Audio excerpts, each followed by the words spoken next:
पिंपरी चिंचवडमधील 8 तरुणांनी एकत्र येत एक अनोखा प्रयोग केलाय।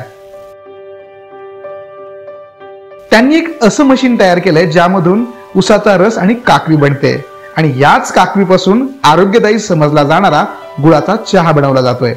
या मशीन संदर्भात हे तरुण काय सांगतात त्यांच्याकडनंच ऐकूयात। मशीन आपली जे पूर्वीचं जे आहे जे ऑर्गॅनिक ज्यूस आपण ज्याला म्हणतो ऊसाचा रस हे आपण ह्याच्यामध्ये केलेलं आहे।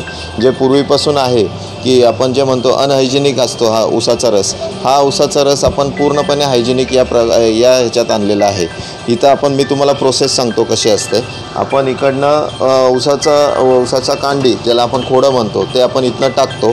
त्याच्यानंतर तो रस आपण पूर्णपणे चिलर सिस्टीममधनं पास करतो, रेफ्रिजरेटर सिस्टीम ज्याला म्हणतो, ज्याच्यामुळे आपला आईस जो असतो तो आईस पूर्ण कट डाऊन होऊन जातो, जो पूर्णपणे अनहायजेनिक असतो आणि तो पूर्ण रस थंडपणे आपण एका ग्लासमध्ये ग्राहकांना पुरवत आहोत, जेणेकरून आपल्याला त्याच्यामध्ये कुठल्याही प्रकारचं मिक्सिंग हे होत नाही आणि पूर्णपणे ओरिजिनल ऊसाचा रस हा त्यांना मिळतो। तर आम्ही इंजिनिअरिंगचे काही मित्रांनी मिळून एक 8 जणांनी सोबत येऊन आमच्यामध्ये आमचे सरसुद्धा आहेत। आम्ही काहीतरी चालू करायचं या हेतूने आम्ही कंपनी स्थापन केली होती।